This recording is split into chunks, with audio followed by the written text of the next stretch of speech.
I envision the creation of a joint library and media center on Belden Avenue as Norwalk's moonshot. This once-in-a-lifetime opportunity to partner with Connecticut's outstanding public media organization would accomplish a giant step for the Norwalk Public Library and a giant leap forward for Wall Street in particular and the entire city of Norwalk as well.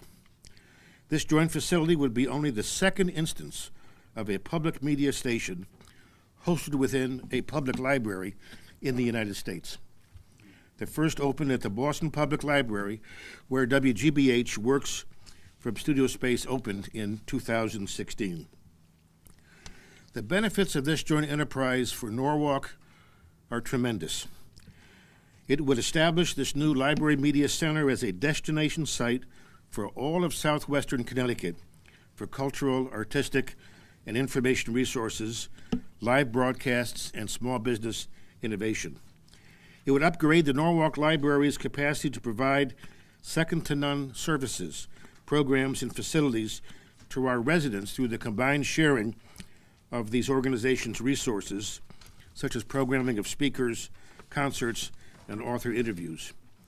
It would enable both the library and Connecticut public to build and share new community resources beyond anything that either entity could afford to do individually. We learned last summer that CP had resumed the search for a new Norwalk location. We learned that the commercial tenants at 3 Belden apparently sought to terminate their 5-year leases. So quickly we met with CPT President Jerry Franklin on October 11th to open our discussions. Mayor Rilling acted quickly to engage discussions with the district about future tenancy of the building next door. And Public Library and Connecticut Public representatives even took a trip together to Boston 2 weeks ago to examine how WGBH functions within the Boston Public Library. I'm sharing this kind of detail with you just to explain how this wonderful project, this once-in-a-lifetime project, came together so quickly and without much opportunity to prepare.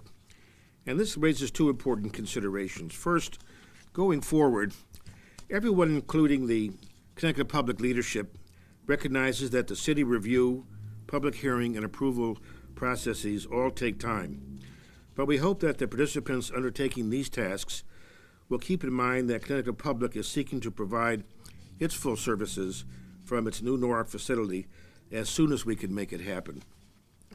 Second is that we need to be, as a city, flexible and reasonable to accomplish many of the development tasks that now will have to happen simultaneously rather than the traditional sequential approach. This builds on one of the strengths of Norwalk High School, which historically was known for its newspaper and its television shows, student-run television session. So we have 4 courses that are developed in the program of study. To complete this, we need a 5th course, and the 5th course requires a full-fledged studio and access to media professionals. The capstone, which is the application of skills and knowledge from those 5 related electives in the pathway, the capstone requires an internship experience where you're actually an intern for the production of a show. And so this for us, and our discussion over 2 years ago now, was to try to create that opportunity and circumstance for our students. At the time, we were discussing another location. That did not work out, but thanks to Senator Duff's efforts, we have other options now. And I just want to tell you on behalf of our students and those that will benefit from this experience for years and years to come, how grateful we are to be included in this effort, which is good for the city, good for our schools, good for the library. And I think just an example of how our city can move in the right direction when it needs to, and can rise to the changing circumstances, which are putting us at the next level, in the next league, so to speak. city schools. And again, we're just very grateful for the opportunity to participate in this.